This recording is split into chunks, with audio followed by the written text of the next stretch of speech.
All right, today we're going to talk about Chapter 10, which is dealing mostly with human resources advantage. If you enjoyed this area, I know we don't have a degree in human resources, but you can get certification in human resources, and that's a great area to go into. It pays very, very well. Okay. Human resource management, or its listed as HRM, it refers to all the activities involved in determining an organization's human resource needs. It also deals with acquiring, training, and compensating your people to fill all those needs. Human resource managers are concerned with making sure that the needs and satisfaction of employees are met, motivating them to meet the organizational's objectives and productivity. In some functions, this is also called personnel management, but most of the time you are going to hear it referred to as human resources. As a human resource manager, when you're planning and developing your strategies for reaching the organizational's objectives, a company has to consider whether it's going to have those human resources necessary to carry out the plan. If you don't have, then you're going to be in a lot of problems.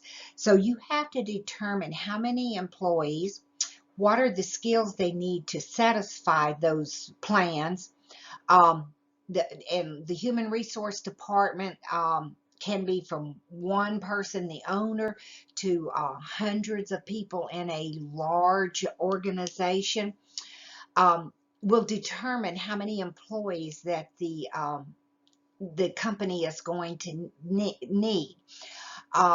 It can be added to the ones they already have, and they can also come in and bring more for different projects by using temporary help and everything of that in that area. Now, one thing you have to remember as a human resources, you have to remember that as you're each year looking at the needs, you're going to have some that may retire. You may have some that are fired. And so you need to know that whether or not you're going to be able to replace those people.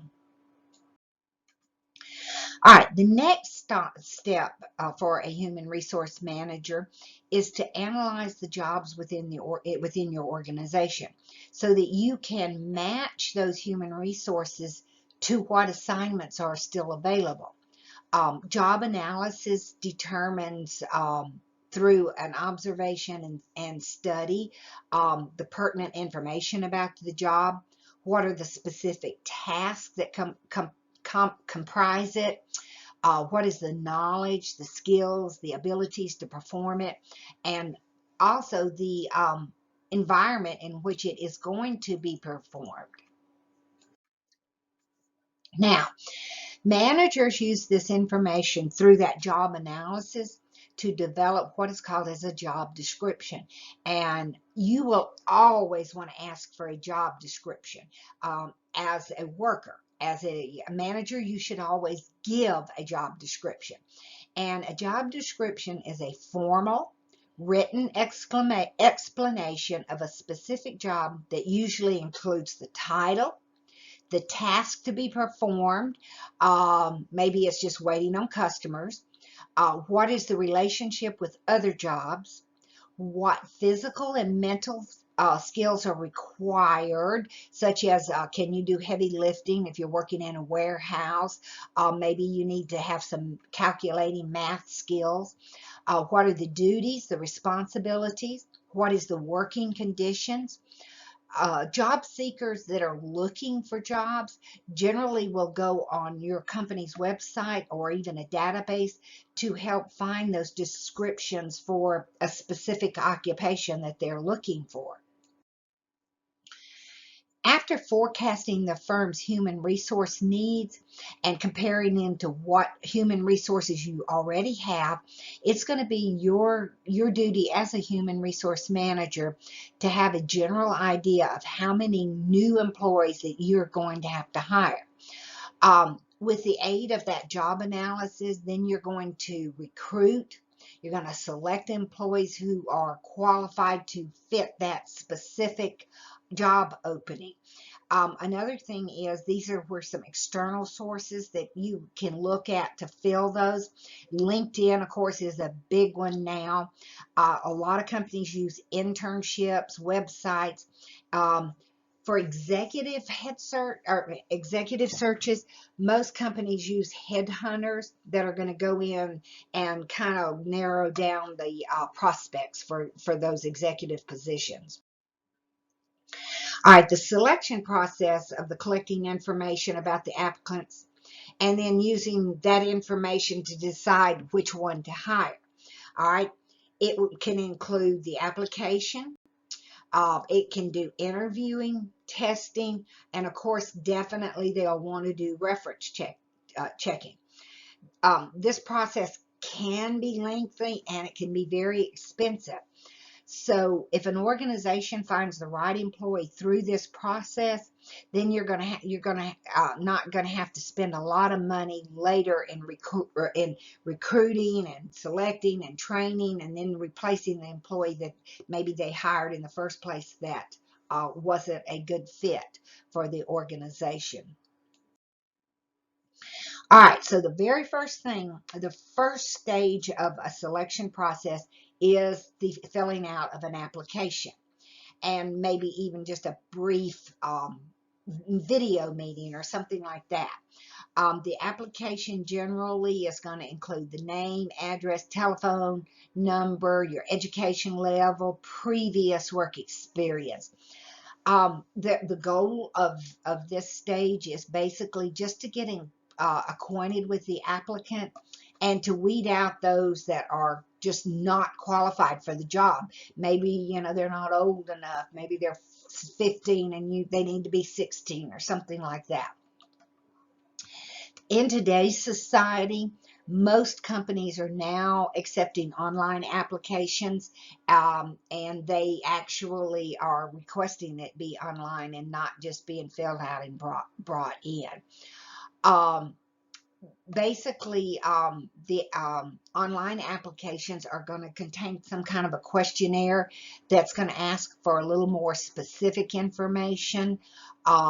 You know, how they would react in a certain situation, what kind of personality do they think that you might have, basically to see how you would interact with people. Again, it's just a way of weeding out people that they don't need to waste time and energy and money on bringing them in for interviews. The second phase of the selection process is an interview application. Now, what that does is it allows management to obtain detailed information about the experience of the applicant, what kind of skills that they have, why are they changing jobs, what's their attitude toward the job that maybe they already have. And basically that gives the interviewee or the interviewer person a little bit of a glimpse into whether or not you're going to fit with that company. Um, that is the time where they're going to ask you questions about the requirements for the job. What kind of compensation are you looking for? Then you could ask about the working conditions, the company policies. You can actually look at, kind of figure out what the organizational culture is and different things like that. So that's basically what they're looking at. And one of the things our slide tells us, which is I think very important when you're getting ready to go to an interview, is you should always have questions to ask the person, and they can pick up on your questions as much as they can on your answers. And I'll give you an example. If you go into an interview and you've sat there and the first thing you ask them is, when do I get my first vacation? Well, that's telling them that you're not as concerned about what the company is doing as to what kind of benefits you are getting. Now, if you wanted to know something about benefits, one of the best things that you could ask would be, do you promote from within? Do you offer a 401k? Because that is giving them a little more information that you're looking down the road more than you are within a year. And I want to know what kind of a vacation I get. This slide just shows you some illegal questions that you can look at that they cannot ask you during an interview. There's Now this slide is from table 10.3 in your book, and here's some of the common mistakes that made in interviewing. Not taking the interview seriously. I've got this job in the bag. I don't have to do a good job. Not dressing appropriately. That is one of my pet peeves when you go for, especially if you're in a business environment, you need to dress for how the boss would be dressed. Most of the time I tell my students that gentlemen should wear at least khakis and a dress shirt and a tie. Ladies should wear either a pantsuit or a dress or something like that. Dress for the job that you think your boss has. Some of the other things are not appropriately discussing your experiences, being too modest about your accomplishments. Now, you don't want to be too boastful, but make sure that you say, I was in charge of a committee that increased revenue by 25.6%. So you want to give yourself a pat on the back, but you don't want to polish your crown. Talking too much. Don't just go on and on and on. Let the interviewer talk. Never, ever, ever speak negatively of a former employer. Always say, I learned a lot from my former employer. He taught me to do such and such. But don't ever say, well, he was horrible or something like that. Not asking enough or appropriate questions. You've got to have a list of questions that you're going to be asking. Not showing the proper enthusiasm level. This is a potential job. This is your future. You want them to choose you over everybody else. Now, you don't want to go in there turning cartwheels or anything like that, but you do want to be excited about having the interview. And then the last one is not engaging in appropriate follow-up. You should always send a letter thanking the interviewer for their time and making sure that they know that you enjoyed the interview and that you are available for any further interviews. So those are some things that you want to look at. Another step after they have had the interview is then that they may do some testing. And there are several types of tests. They do ability and performance tests, whether an applicant has to do the job. They also do some personality tests, different things like that to see if you're going to be able to fit into their culture. Applicants also can go under physical examinations to make sure that you can do the job. Firefighters, policemen, things like that will do physical ones. They also do screening for illegal drugs and different things like that.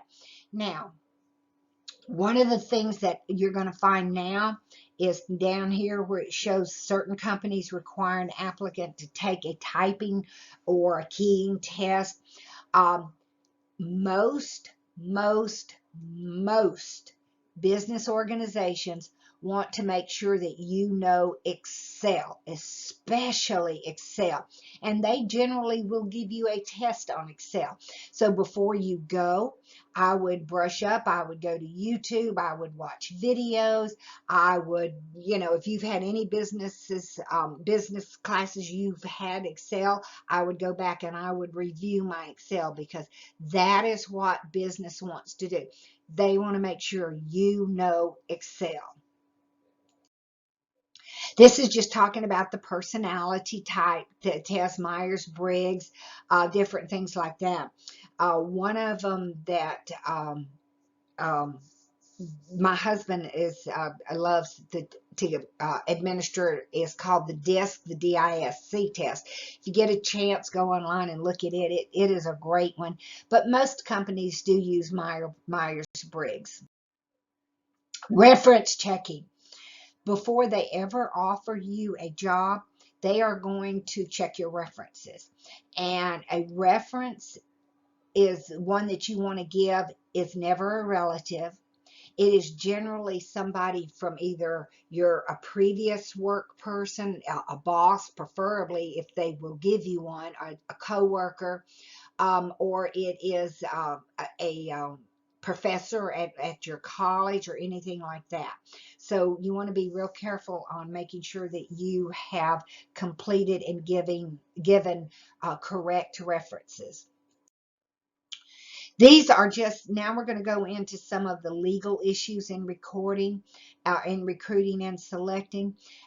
As a human resource manager, you have to be very, very aware of these laws, because it can cause you lawsuits and get you in legal trouble. Of course, we have the Title VII, which is the Civil Rights Act. We have the Equal Employment Opportunity Act. You cannot discriminate for employment with the Title VII and the Equal Employment Right. We have the Americans with Disability Act. We have the Age Discrimination Act, and we have the Equal Pay Act. So all of those have to be looked at. They have to be verified that none of these are being broken in the employment arena. Okay, so let's look at developing the workforce. Now, once you have hired those people, the first thing that you're going to do is you are going to have what is called an orientation. And what that is just being formally introduced to the organization. It teaches you to familiarize them with the company procedures, the other workers, your physical property. You give them a tour of the building. You introduce them to coworkers. Make sure you always give them manuals and policies. And what you're doing is you're helping that new employee not feel so awkward for that first day or that first week or so, because you're socializing them into the ethics and the culture of the company. One thing as a human resource manager I would recommend is that when you have a new hire, that you mentor him with someone else within that company that would go on break with them, that would take them to lunch or have lunch with them, so that they don't feel outcast and not want to come back. All right, after you've kind of done the orientation, now you have to go through some helping with training to learn how to do the specific job. And there's just a couple ways you can do it. You can do it on the job training, where this is done mostly in a manufacturing situation, where they learn actually by performing the task of the job. You also have classroom training, and that's where they learn with videos, web-based instruction conferences and different things like that, case studies, and a lot of companies are now using this to teach their employees about how to do a pivot chart in Excel and something like that. Now, the next one is development training, and what that is, it augments the skills and knowledge of managers and professionals, so that it's used to help them in their present position and train them to be prepared for more responsibility and job promotions. So basically that is for your upper level. How do you assess their performance? This is their strengths or their weaknesses on the job. And it's probably one of the most difficult tasks for a manager to have to do. Performance appraisals they're crucial because it gives employees feedback on how they're doing, what they need to improve. It also provides a basis for determining how to compensate and reward your employees. It generates information about the quality of the firm's selection, training, and development activities. If you look at something you're having your employees do and more than 75% of them fail it, then you failed to get that over. Um, when I'm giving tests and I look back and I see a test question that 80% of my class missed, I generally will throw that question out because it has told me that I did not either clarify that question or I may have skipped over it unintentionally or something like that. That is what this does for you when you're assessing performances. These are just some performance characteristics that as a human resource manager that you would want to look at. Productivity, what's their rate of doing the work? Quality, are they doing a good job? Is their work quality? Do they understand the job knowledge, the um, ability to identify and correct their problems, different things like that. This one is a performance appraisal. This is a usually a form that you will fill out, and it can be objective or subjective. Now, an objective assessment is quantifiable. That means it's such as how many of something was produced or the test score. One popular subjective appraisal is ranking employees against each other. Um, Whatever method you use as a human resource manager, you have to take in account that the work environment, what is that work environment when they're appraised. Another method is the 360, where you're giving feedback from a panel of superiors, peers, and subordinates. This is just a video on performance appraisals. This is probably one of the harder things as a manager that you have to do, is because you may really, really like someone, but they just don't do the quality work, and you hate to have to tell them that. Turnover will occur when an employee quits or fired, and they have to be replaced by a new employee. It can also be a promotion or a transfer. It's not always being quit or fired. Promotion is the advancement to a higher level job with increased authority and pay. Managers do prefer to promote based on merit, but with sometimes the labor union, it's required to be done by seniority. Transfer is when they move within the company at essentially the same level and wage. So what they're really doing is they're just moving from one position to another position. And it's just kind of helping them maybe learn some new skills or find a new position. I think we all know what downsizing is, and that's just when we eliminate jobs. Separation will occur when employees resign, retire, or terminate, or even are laid off, which right now we're going through that with the COVID-19. A lot of people are being laid off, and I'm sure that a lot of them will be rehired. Employees can be terminated or fired for several reasons. Some of them can be poor performance, violation of the work rules. Oh, this is a biggie. Absenteeism, being tardy, different things like that. Businesses have traditionally been able to fire employees at will for any reason other than race, religion, sex, age, or even as a union organizer. But recently, legislation and court decisions now require that a company fire employees for fairly or just causes only. And as an HR department, what you're doing, your goal is to strive to minimize employee losses, such as recruiting and training. I mean, because of recruiting and training.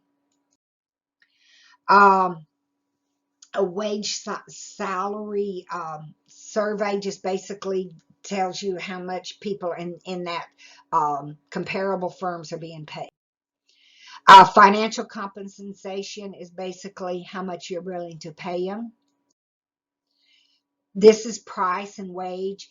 Um, this is piece wage, rather. Piece wage is based on output achieved. That's basically in factories, and commission pays you for how much sales you've brought in. These are salaries, bonuses, profit sharing, and employee stock options. If you go to work for a company and they offer you employee stock ownership, take it. Take it. This is just talking about benefits that companies offer. Wages are 70%, benefits are 30. Um, that's what you want to look at. Don't just look at how much they're paying you. Look at those benefits. Look at the health benefits. Make sure that you're getting those. Again, these are some other ones.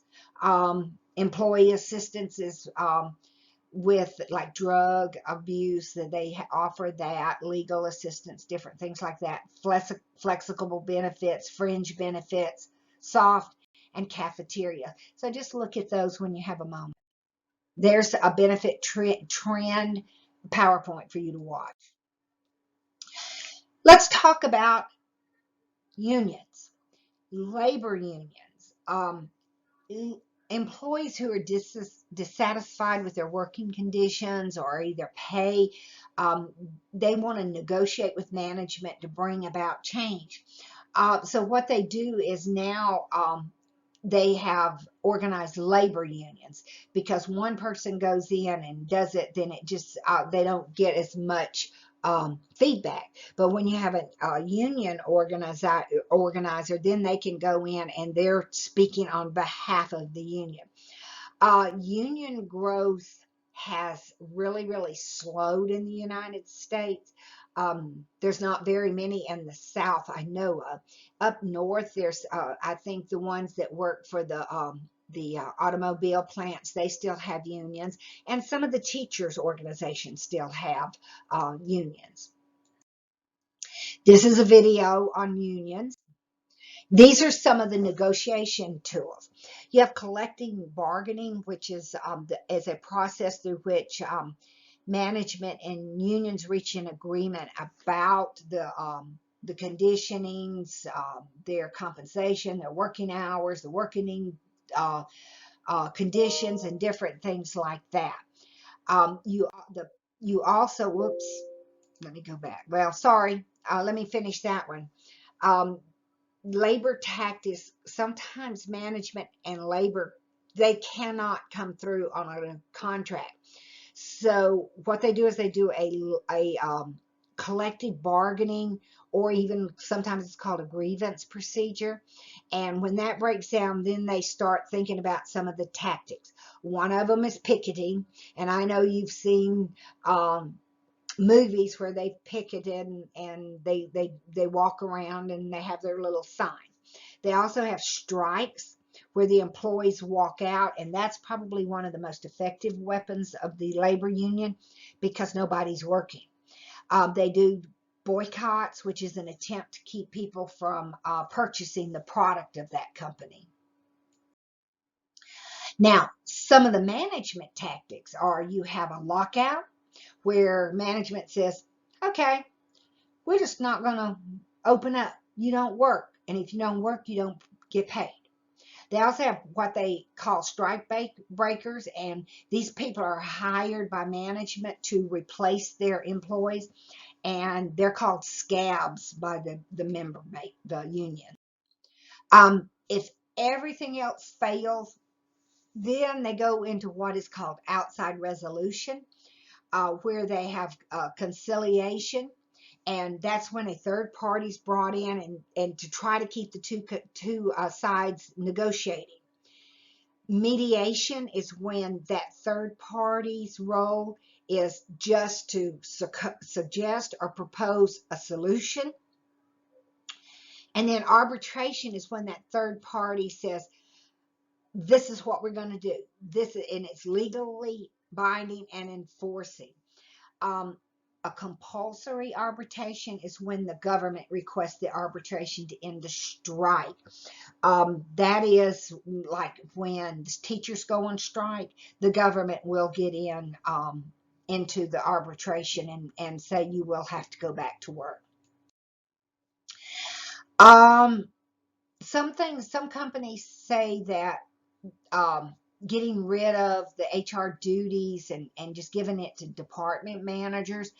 You're always going to have human resources in the large corporations, but in smaller corporations or small business, generally it's just going to go to the department. Diversity is something that human resources has to work with, and they have to identify, and that's just the participation of your ages, your genders, races, ethnicities, nationalities, all being able to work together. When we talk about diversity, all we're talking about is recognizing and accepting differences and valuing unique perspectives. You have two types of characteristics when we're talking about diversity. You have primary, which are inborn and unchangeable. Now, when we're talking about that, we're thinking about age. You can't change your age. You can't change. You can go. You can't change the color of your eyes unless you put in contacts that are colors and different things like that. Your sexual orientation generally is not changed. Different things like that. The second one are the secondary characteristics, which is your work background, income, marital status, your military experience, religion, geographic location, your parental status, your education.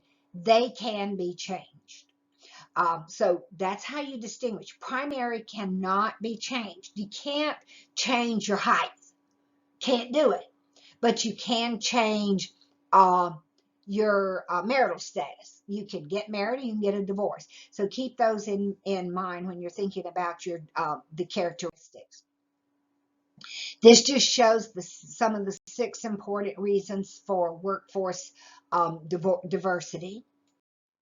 And then, of course, affirmative action was brought into work, and it basically mandates plans that try to increase job opportunities for minority groups.